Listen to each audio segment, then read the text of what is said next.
Mahiya naman kayo sa inyong kapwa Pilipino. Binastos pa nila ako. What is the law and what Pakinggan ng proceeds of the illegal drug trade ng Duterte. The law enforcement, the highest law enforcement official being head of PNP. Yeah. Now you're hiding this scoundrel, this fugitive. Ma-update din. Going back to dun sa pinag-uusapan natin. Pag-usapan naman natin ebidensya, yung mga patterns at yung mga state policies na ginawa ng ating dating Pangulo. First, do you think na there is a legitimate pattern of abuse of authority ng ating Pangulo dito sa drug war? Especially yung araw-araw na kanyang pagsasapubliko, kanyang galit sa mga drug addict.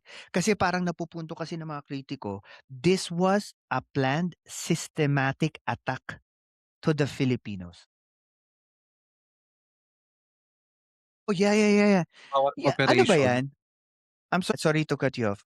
at ipakita natin 'yan at, yun, na nagawa natin yung numbers na yun. Kaya ang nangyayari tuloy, kasi nga yung tinatawag na ano, na parang, ah, kinukubli nila sa salitang ano, PhilCas, sa salitang reward. Pero kung susumahin, kung titingnan natin, it's not reward, it is bayad. Yung ang nangyayari ba ito lang naman feeling ko lang, magmi-mini-mini-mini mo na lang. So, nakakalungkot. Yun dun abuse. Paano ko masasabi yung word na to? Parang, I agree sa sinasabi mo. Totally agree. Because, meron tayong pruweba was subjected for for an internal investigation sa mga pulis na nasangkot. At isa sa mga naging resulta noon, 'di ba, talagang rampant talaga yung paghahanap ng mga drug addict at yung mga reward system. Las Cañas. Oo, grabe 'yun. If people will if people will read yung issue na yung kaso na, naku, malulumo po kayo. Mas gugustuhin nyo na sana hindi naging presidente si kung makita niyo yung statement and yung summary ng mga convictions doon sa kaso niya, naku, grabe. Malulumo ka na ika'y naging Pilipino. Bata pa siya, 80 years old na ba siya?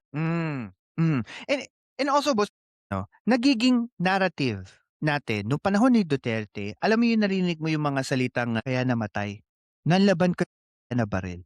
Nanlaban kasi ganito, kaya ganito nangyari.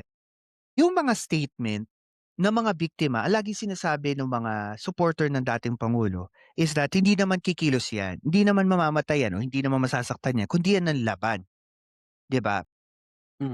Pero ang sabi ng mga kritiko naman is, para lumalagay na marami namang kaso ang nanlaban, hindi naman naimbestiga. At ang sinasabi ng mga kritiko, this is, parang iniisip nila na, this is suggesting as a coordinated plan para mapagtakpan yung mga pulis na gumawa ng karumalduman